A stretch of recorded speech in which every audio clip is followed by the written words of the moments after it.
Hey everyone, this is Tim. And this is Dane. And welcome to the very 12th episode of Was It Worth It, brought to you by SharcTank Media. That's S-H-A-R-C, C for killing it. Killing it? Colon it. Anyway, so if this is your first time listening, Was It Worth It is a part podcast, part game review where two dapper young gentlemen with a penchant for mischief. Very mischief. You see, what we do is we play a game, and then we talk about it, and we say, was it worth it? If we played a game from Mexico, we could taco about it. I hate you so much right now. Anyway, Okay, so this week we played the Banner Saga, developed by Stoic and published by Versus Evil. You can find it on Steam for $25, making this the highest priced game that we've played on the show to date. And you can look at this as sort of a step toward eventually playing bigger AAA titles, which we're still working out the logistics of. But the Banner Saga is definitely an indie title, so you might be wondering why it has the higher price point. Well, Stoic, the game's developer, is actually comprised of 3 veteran game developers, all of whom have worked on titles for BioWare, among other companies. They actually kickstarted the Banner Saga and ended up earning $720,000, which is over 7 times their original goal. Plus, the game's been getting pretty good reviews across the board, so I imagine we'll be seeing more games in this series before too long. The Banner Saga is a tactical role-playing epic inspired by titles like Final Fantasy Tactics and Shining Force.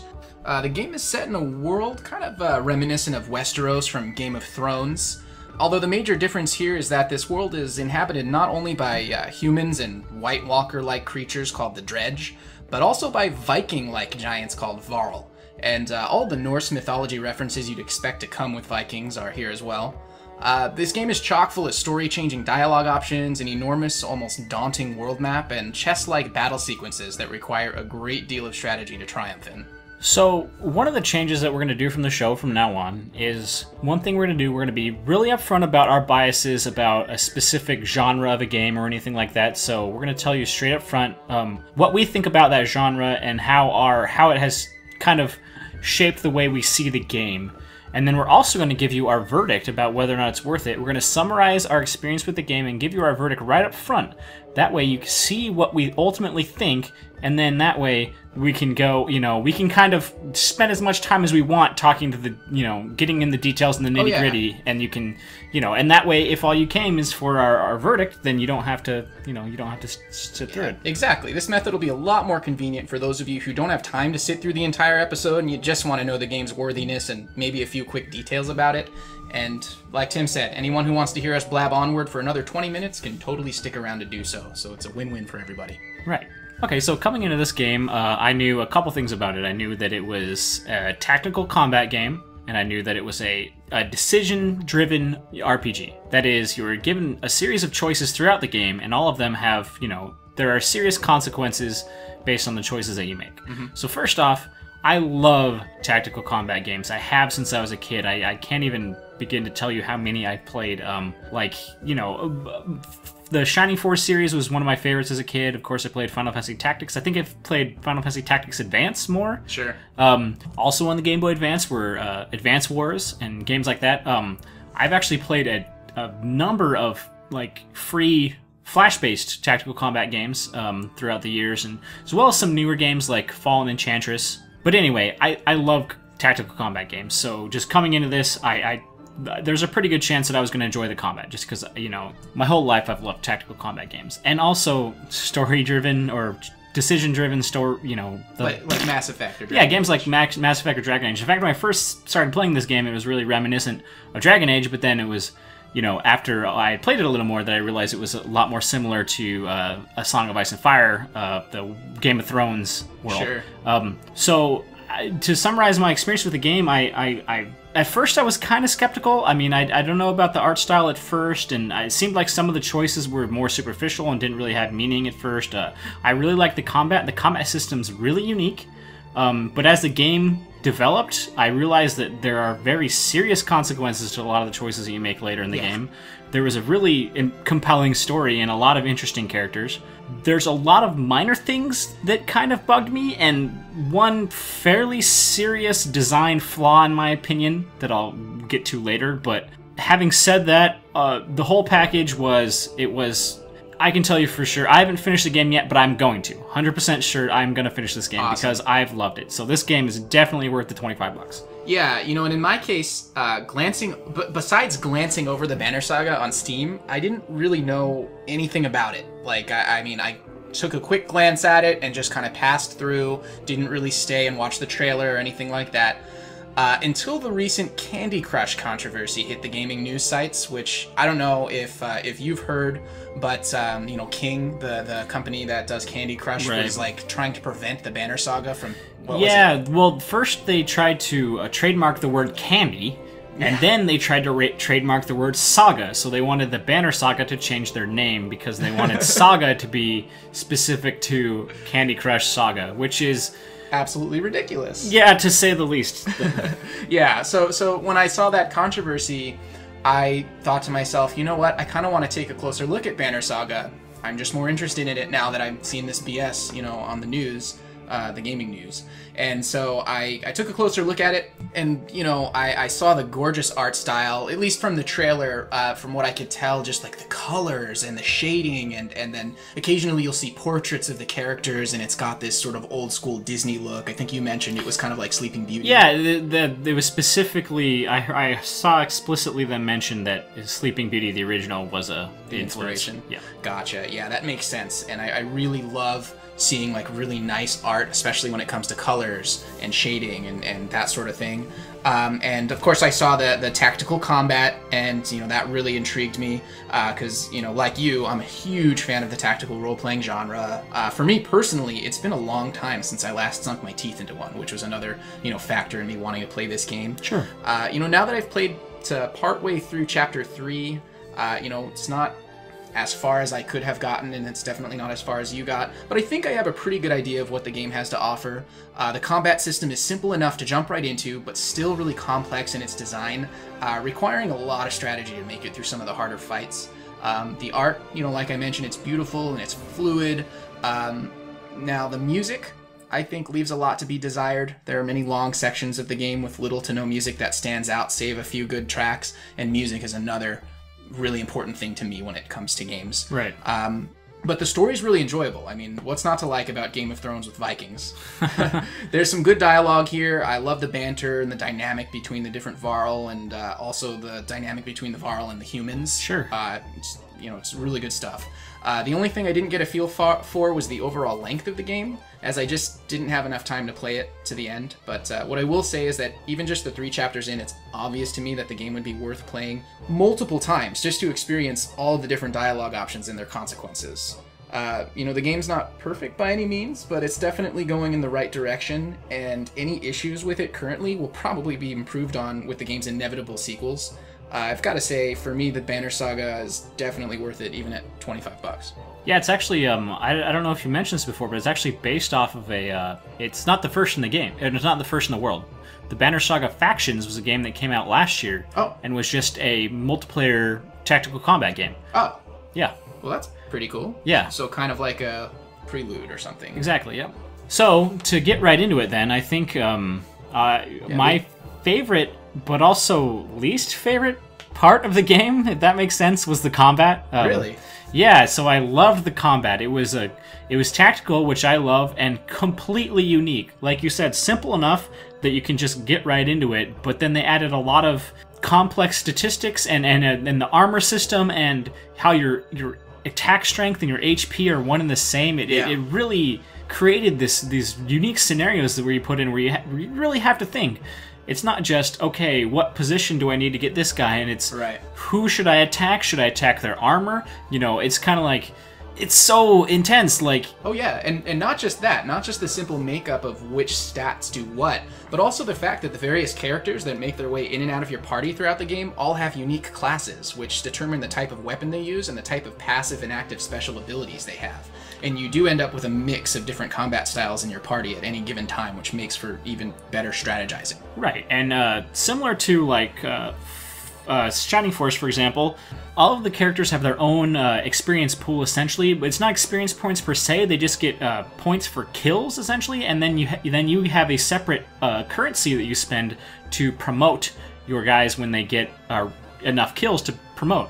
Now, that's good and bad. I'd say it's bad because you kind of have to force certain guys to get kills in order to level them up. For example, there's one guy who's a tank, and the best thing he did was soak damage and taunt enemies. So every turn, I was essentially taunting with him. Sure. I wasn't attacking; I was taunting, and you don't.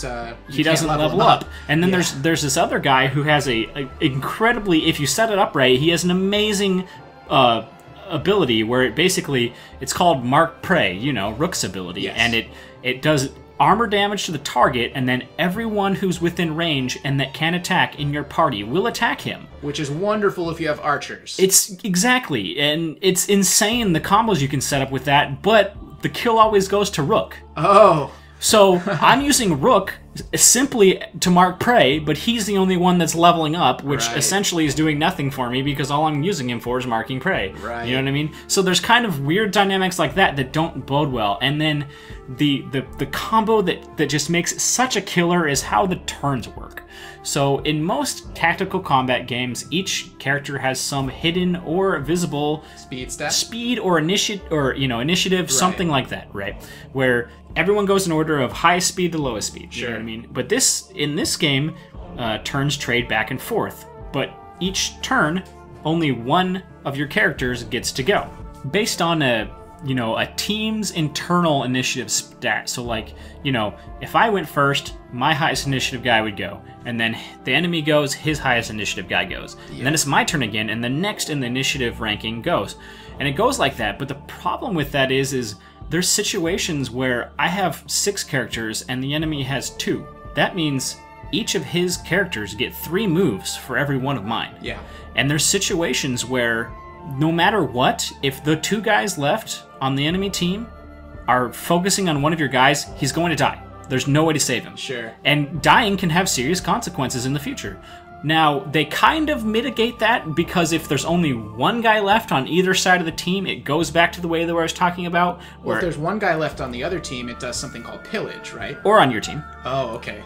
Either way, if there's one guy left on either team, it goes to pillage mode, which is just like any other tactical combat game where every character gets to go based on initiative. Where the last man standing is the first one to go, and then the entire other team goes based on initiative. Sure.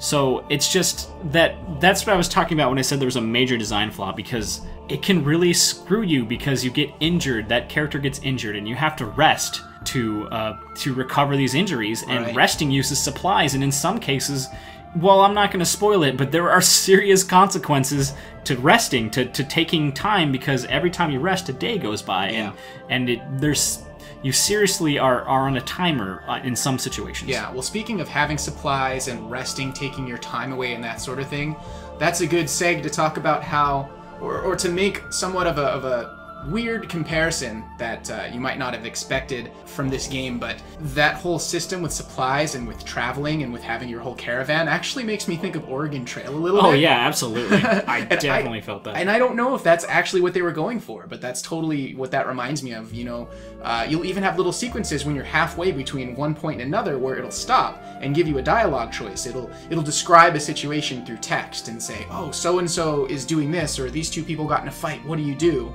And you actually have to make a choice, and that can actually cause, a character to die or get severely Some injured. of those choices are brutal. Yeah, it really reminded me of Oregon Trail, but in a really cool way, because there's that aspect of Oregon Trail that everybody loves because they remember playing it in computer class in, middle school or whatever. But when you break out Oregon Trail again after all this time, it's really actually not that great. No, it's not. So peppering in those little parts of it that were fun, like the randomness and the little clever sequences, I think was actually pretty cool and pretty fun.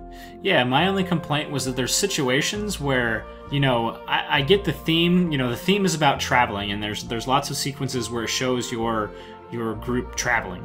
And you're watching the day tick by and you're waiting for some random event to pop up. Sure. But there's some situations where you're just watching them, and the time isn't ticking by, there's no event that's going to come up because you've essentially reached your destination, but it shows them slowly march into the destination that you're going to, and there's no way to skip it, no way to speed it up, or I guess after the 4th or 5th time I kind of got tired of that. I understand it's like, okay, they're trying to make it, meaningful, and you're supposed to be taking in the surroundings and everything. Yeah, like in Lord of the Rings, watching the Fellowship traveling, and just kind of listening to the music, and like they're trying to set a scene. In some situations, there wasn't even music on that part. Yeah, and we'll get to that. But also, it's just, I guess it's because I wasn't a huge fan of the art style those parts weren't that great. I didn't realize. Yeah, it was okay. I guess there were some parts that were good. I didn't like the way a lot of the human characters looked. I thought the Varl looked cool, but I think they had serious issue with some of the faces of humans. Some of the faces of the humans actually reminded me of, I don't know the name of the artist or the studio or anything, but do you remember there was a cartoon on, it might have been on Sci-Fi, it was Aeon Flux? Yeah, I've heard of it. I thought that the art style reminded me of that, in which the faces... I don't know. They don't quite look right. They're a little grotesque. Yeah. There's just something weird. There was another cartoon by the same animators called, like, Alexander the Great or something like that. And it was even worse in that show. Like, they just have the funky-looking faces. Some human characters didn't actually really look that funky. Some of them look fine. Alette, I think, is the name of, like, the main female. I don't know. She had some weird tooth thing going on, but that's just... I don't know. It was bug teeth or something, but anyway... yeah, she looked like a rabbit from the forest. Yeah, exactly. Just a little cute little bunny. Yeah. Yeah, I think you're right, though. The Varl definitely looked a lot better. Yeah, they looked way cool, but then the humans were just kind of like, ugh, get away from me. Like, on the subject of art, like we just mentioned, there were a lot of scenes that really didn't have any music, or the music that they had was very subtle, maybe like a Viking war drum that kind of slowly was like, boom, doom, boom, doom, doom. Yeah, and there was... certain points where you just had these long scenes that had no music at all, so you just heard background, like maybe a little bit of wind and occasional chatter if you're in a market. The sound of a wagon wheel, that kind of thing. And it made me think at times, oh, I must have accidentally turned off the music. I better go turn it back on, and then I would see that it's actually on. Apparently. Yes, the music was very sparse. It was really traditional in a... it was very folky. By no means I'm an expert on Nordic folk music, but I do have Nordic heritage, so I do know that at least their instrument choice was the correct. Sure. I cannot speak on the melodies they used or anything like that, but they definitely had the right idea. And the tracks you do hear, the ones that stand out, actually were nice. They were good. They were well composed. So I agree. So, we already mentioned that this game is similar to Game of Thrones, but it really is very similar. It's an extremely obvious influence when as soon as I looked at the map, I was like, whoa, this looks a lot like Westeros. And you would know more than me, because while I've seen the first 3 seasons of the Game of Thrones TV series, I haven't read any of the Song of Ice and Fire books. I do not know what the map of Westeros looks like, other than like the popped up one from the intro. Anyway, exactly. So the map is similar to the top half of Westeros. Mm-hmm. Even there's in Game of Thrones there's an island called Dragonstone, and it's located within Blackwater Bay. In almost the same spot on the map for this game, there's Greywater Sea that has Worm's Tear Isle in it. So it's just like there's definitely influence. And then not only that, but there's something that I thought was really cool is the books are known for every chapter it switches point of view to a different character. Sure. And this game actually did that. It was separated into chapters. Dane mentioned earlier that he got about halfway through chapter 3, and I right at the beginning of chapter 5. But the thing is, each chapter you're in the point of view of a different character, which is cool. More or less, you're switching between 2 different storylines that eventually come together, but it's really neat the way they do that. But there's also a lot of other parallels between the Song of Ice and Fire universe, because in the Song of Ice and Fire, there's like right at the beginning of the series, there's these mysterious, they call them the Others in the books. In the show, they call them White Walkers. And they're supposed to be these, supernatural beings that were supposedly disappeared like thousands of years ago or hundreds of years ago. I can't remember how long ago, but a long time ago these things disappeared and suddenly they're showing up. The exact same thing are the Dredge in this game. They're these weird beings that are like supernatural that suddenly appeared. And I guess I can get a little spoilery here, but the thing is, the Dredge are supposedly, you find out later that they're running from some great darkness. And the thing is, more or less the same thing happens in Game of Thrones. The reason why the White Walkers are heading south, it's theorized at least, is that they're running from something. Sure. Well, if it's a theory, it's not a spoiler. Right, but it's still like, I couldn't help but see that parallel. Sure. like I said, you really can't go wrong with Game of Thrones plus Vikings. Right. But, since we were just talking about the story, and somewhat related to that is those dialogue options with the huge consequences. Sure. Something that I'm pretty sure they did on purpose to prevent this sort of thing is the way the game saves. It auto-saves, and it auto-saves before making those choices, and then auto-saves again after making those choices. So they kind of prevent you from being able to reload a save and try a different choice if you've royally screwed something up. Right, yeah. And I kind of get why they would do that, you know? It kind of appeals to the more hardcore, you know, live with your decisions. Oh, yeah, and it made the game that much more tense, because, like, every time I really had to think about my decisions, because I knew that I couldn't just reload and do it again. Yeah, and actually, I mean, I even tried to. I made a decision, immediately saw the outcome was going to be bad, and hit Alt F4, went right back into the game, loaded my save, and it was before the previous combat sequence, and I had to go through like a 10-minute battle again, really? And was like, you know what, that's not worth it. Yeah. And once again, I get that it's cool and it's more hardcore to have to live with your decisions, but I think personally that there should be the choice. If you want to have to live with your decisions, you can make the choice to live with your decisions and not load your save, but you should have the choice to be able to load your save for those of us who don't have time to play the game 3 or 4 times just to see all of the multitude of different outcomes of decisions and want to see them all in one playthrough. They should be allowed to do that. That's my opinion. I can see that, but personally I think it makes the story that much more compelling. It really puts you in that character's shoes when you have to make decisions the way, you know, theoretically they would if they were real, you know what I mean? Yeah, but, I mean, it's kind of a kick to the groin when one of the first major decisions that you make involves one of the new characters that you just met leaping in front of another character and getting crushed and just killed before you even got to know anything about them. It's kind of depressing when I think about it. Yeah, and there's certain dialogue options that can get characters killed, and I mentioned earlier that you have to spend this currency essentially called renown to promote guys. Yeah. And you can... A character that you spent a lot of renown promoting can end up just dying because he tried to save a treasure cart that was about to fall off a cliff and he didn't let go and fell off the cliff with it, you know what I mean? Yeah, I mean, like, once again, on one hand, like, it's cool to have to take that gamble and live with your choices, but, like, let's say you have been putting all of your renown into that guy because his skill was really good and you wanted to keep leveling it up or something like that, and then he just goes and dies. Now your other characters might not be quite as powerful because that one guy was carrying your team. You know, say what you will, maybe you shouldn't have done that, maybe you should have spread the points out, but whatever, you should be able to play it how you want to play it, and then suddenly all that renown gets yanked away from you, and the next several portions of the game are way harder because you have to build that back up. That's one influence from Game of Thrones that they shouldn't have gone with. Yeah.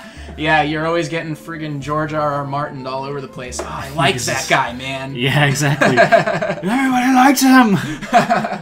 Yeah, and what else did we want to talk about? Well, one big thing to me about this game is it kind of felt like it could have been a AAA title, but it was just made with a low budget. Like, it felt like it was big and it was grand and it was beautiful and it, like, you know, it had all these getting tricked into thinking you were playing something exactly much bigger. And then something would happen, like this situation where you're coming across a town that was supposed to have been ransacked by Dredge, and in the text it says this town looks as if a tornado had gone through it, and then when you actually see the town, it's just the default town template, not a single destroyed building or anything. It looks like any other basic generic town that you see in the game, and it's really disappointing that they couldn't just draw one, you know what I mean, even just draw one extra destroyed building and throw it in there, you know, just something like it. Yeah, they cut so many corners. Yeah, it's kind of weird, you know.